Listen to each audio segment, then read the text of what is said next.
స్త్రీ పురుషుల మధ్య ఉన్నటువంటి ఆకర్షణ అద్భుతం. అది దేవుడు పెట్టిన ఆకర్షణ. ఎందుకంటే ఒక దేహంలో నుండే మరొక దేహం అనేది విభజించి ఒక మనిషిలో నుండి మరొక మనిషిని దేవుడు తీస్తున్నాడు. దేవుడు ఆశ్చర్యకరుడు. మట్టి నుండి ఒక మనిషిని చేస్తే మనిషి నుండి మరొక మనిషిని దేవుడు చేసే క్రియలు ఎంత ఆశ్చర్యంగా ఉంటాయో మీరు ఆలోచన చేయాలి.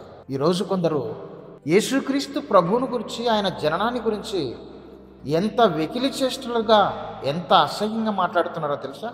కన్య మరియ గర్భాన ఆయన పుట్టాడని ఆ మాటను వారు జీర్ణించుకోలేక, వారు గ్రహించడానికి వారి జ్ఞానం సరిపోకపోవటం వలన కన్యక ఎలాగూ గర్భం ధరించగలదండి?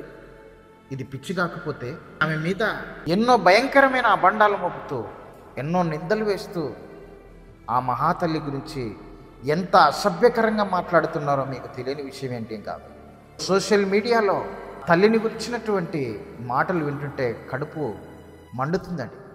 పరలోకం నుండి దిగి వచ్చిన మహాదేవుణ్ణి కన్న తల్లికి ఈరోజు ఎంత అవమానం కలుగుతుందో ఆ మాటలు వింటే భరించలేకపోతున్నామండి. దేవుని శక్తిని, ఆయన సామర్థ్యాన్ని, ఆయన జ్ఞానాన్ని మనుషులు అంచనా వేయడం సాధ్యం కాదండి.